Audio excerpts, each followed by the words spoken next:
If you know much about me, you probably know that the Trails series has typically been one of the RPG series that I am the most fond of, having played every game and even making a couple videos on this channel for in the past. I was fortunate enough to receive a review copy from Gung Ho America for the most recent game, which is actually the first game, Trails in the Sky, the first chapter.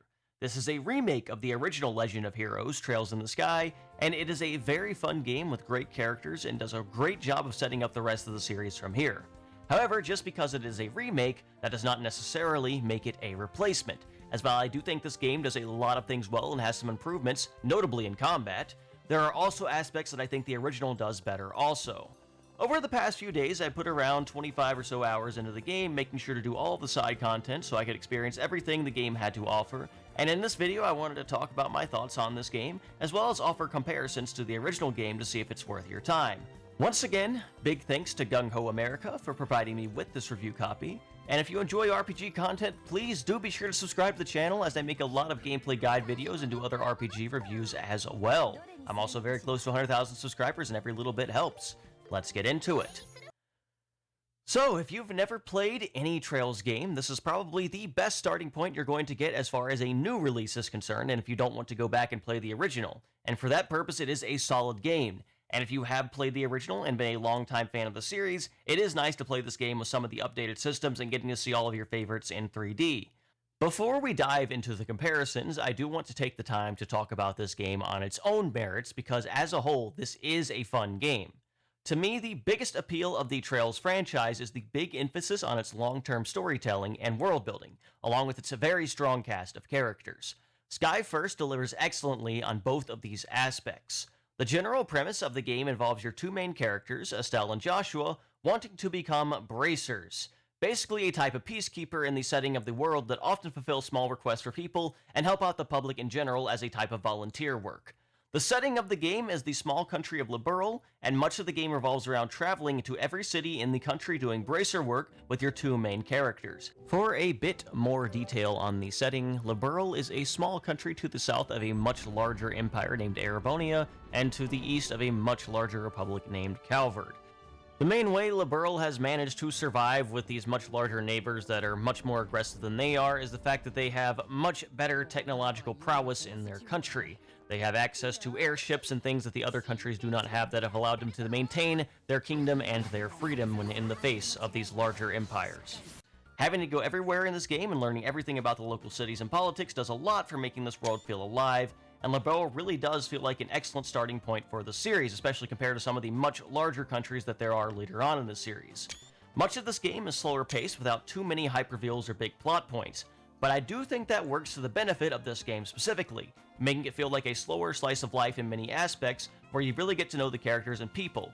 Additionally, one of the biggest draws of this series to me, and for so many, is the constantly updating NPC dialogue, where new story events will basically change what everyone has to say around the map, and your characters will often have full conversations with these NPCs that you come across, which is vastly more effort than pretty much any other game of the same genre. I will say that this game is definitely on the slower end, which can be a bit of a drawback for some, but I'll also say that it intentionally builds up and leads into the other games in the series because this is all just one giant interconnected world and story. So if you may not feel like this game is hitting on everything, just give it time and be patient, because this series has a lot to offer that is harder to find in other series. Additionally, the character cast is some of the best for RPGs period too, with many of my favorites being a part of this series. Estelle is genuinely such a fun and lovable protagonist that I think would be extremely difficult for anyone to hate.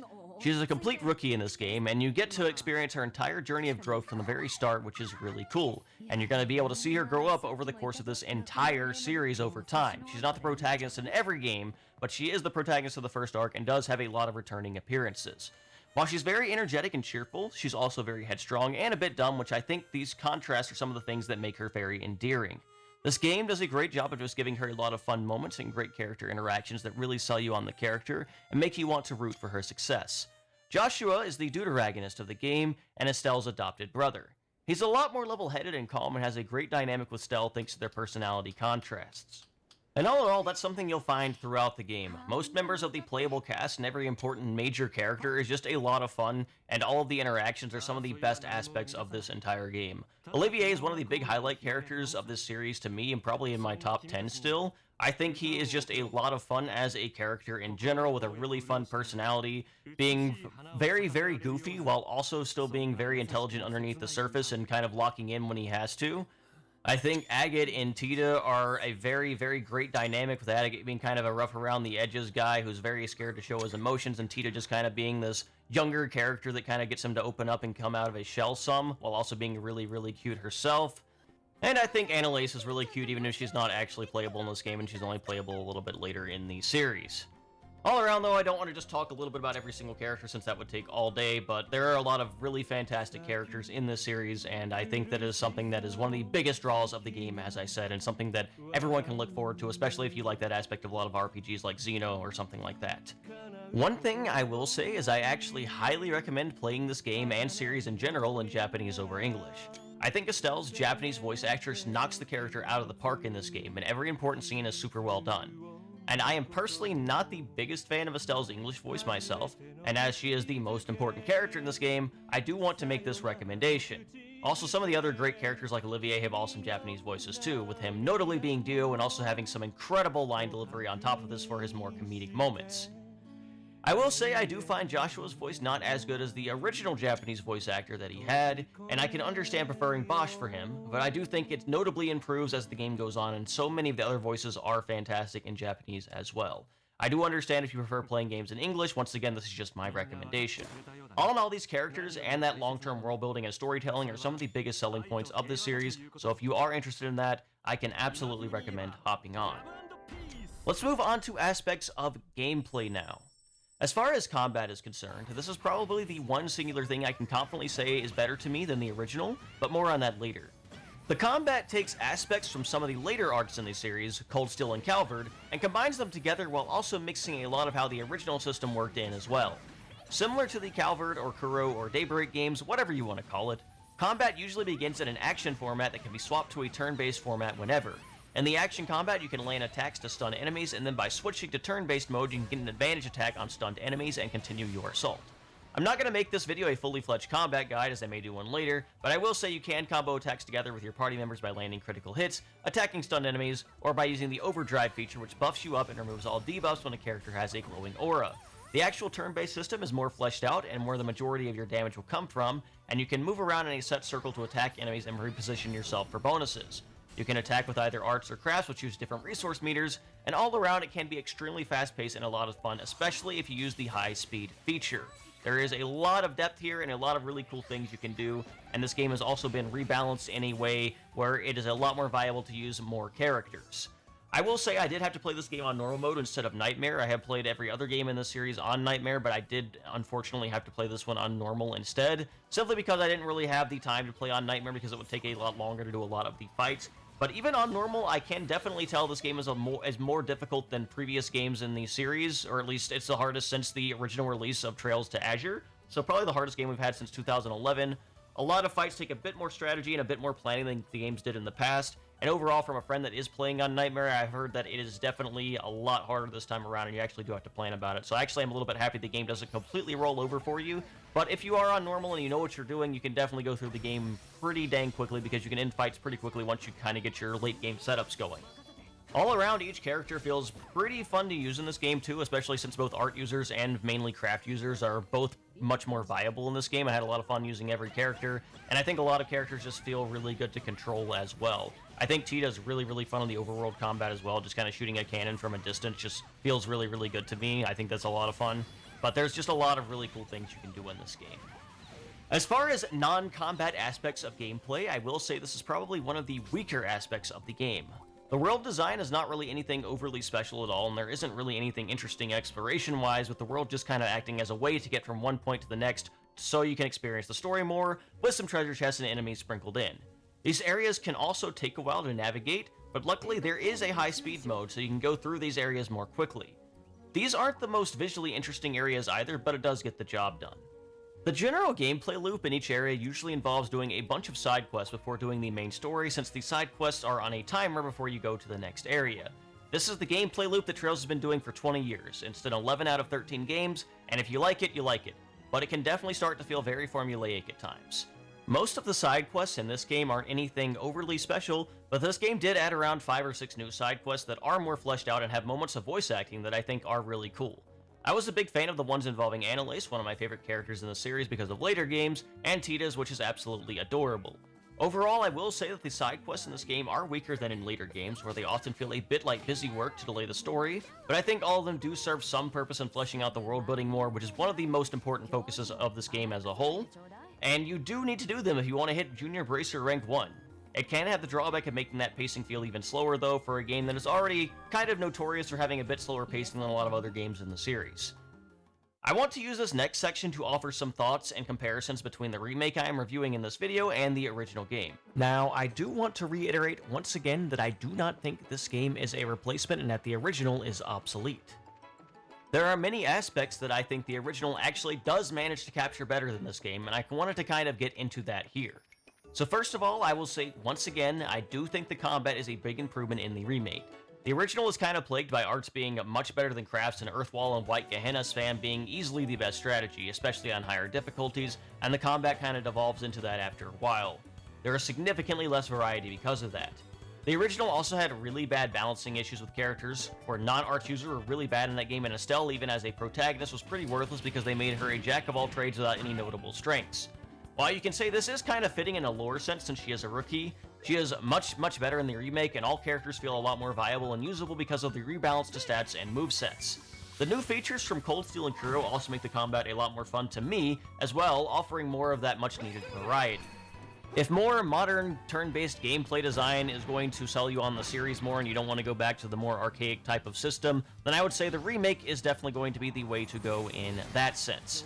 The other big advantage this game does have is that the 3D models are really cute with a lot of their facial expressions and general demeanors. Estelle especially is really cute in 3D, and I think I kind of came to like her a lot more just through playing through this game. And I also think Tita is very adorable in this art style as well, and I think Olivier just has a lot of really funny facial expressions, and the comedic moments hit a little bit harder with that 3D model in mind as well.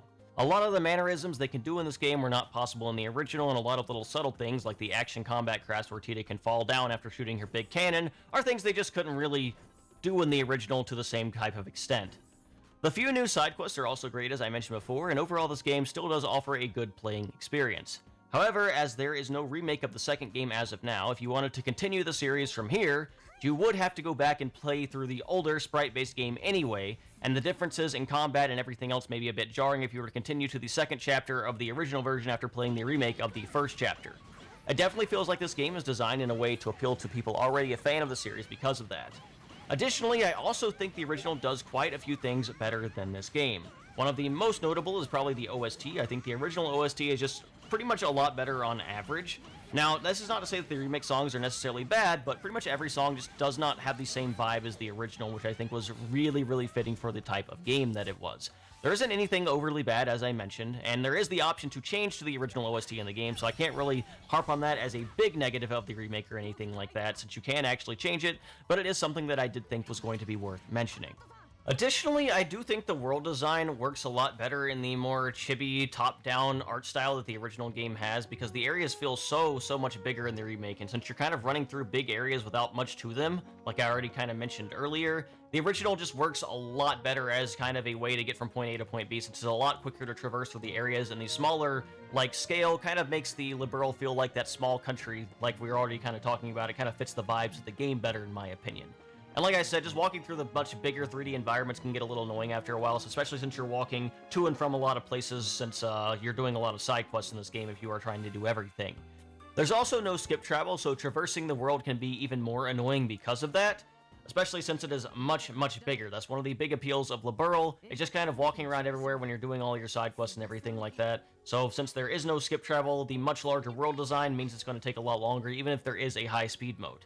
I will also say that I actually think the chibi art style of the original game was also endearing in its own way, and some of that is kind of lost in kind of the switch to 3D here, especially a lot of the portrait art that was used for all the dialogue boxes, since that's not really there anymore. Sometimes the Falcom models are not as expressive as some of these portraits could be, so that is definitely going to be some of the negatives about it. They are more expressive in some ways, but they're less expressive in other ways. Now, probably one of the biggest and most notable problems is a lot of the scene pacing feels a lot more dragged out in this game compared to the original, and I think some scenes kind of suffer for it. Especially some of the big, important scenes near the end of the game. There's a lot of changing camera angles, and a lot of scenes just don't feel like they have the exact same impact as they did in the original game to me. And I don't know if that's because I already played the game before, but I think a lot of it is just kind of the how the scenes are presented. And I feel like they were kind of designed for that chippy art style and kind of designed for that original when you're reading at your own pace. And they just feel like they drag out a lot. One notable example is there's a play scene in chapter 2 of this game, and that took about 20 minutes in this game. And the original, I think it takes about 5 minutes to read through all of it. So it's just a lot of things just have even slower pacing just because of how the dialogue is presented and how things are dragged out. And that is one of the biggest negatives about this remake, in my opinion. As I said, it kind of like hinders a lot of the really important scenes near the end of the game, in my opinion. And I should also mention that I think the new script compared to the original Xseed script is also a little bit worse. A lot of the Xseed script was really, really charming and had a lot of really good translations to make a lot of lines hit harder. And when I kind of saw the different translation and not translate a lot of those lines the same way, I was like, well, this doesn't feel like it has nearly the same impact to me. So I do think that the new script is a little bit worse as well. It is still very readable, and there's still plenty of funny moments, even with the changed script, but I do think that the old script in the original game is better. But overall, the biggest weakness is definitely just going to be the scene presentation. A lot of the story just does not hit as hard because of that, in my opinion.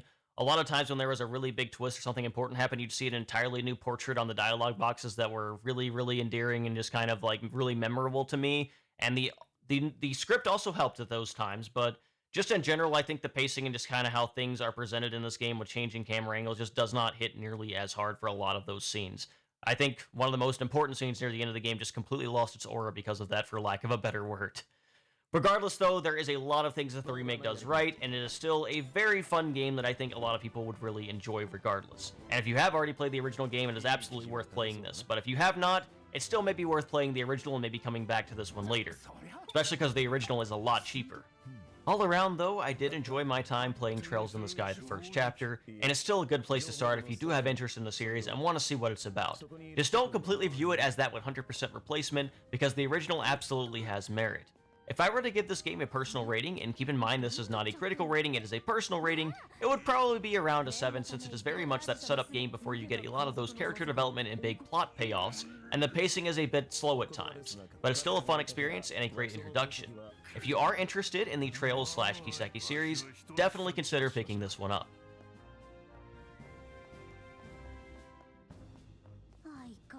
I don't want to take up too much more of your time though, so I do think that is going to cover it. So thank you guys so much for watching. Have a wonderful and blessed day, and hopefully I'll see you back here soon.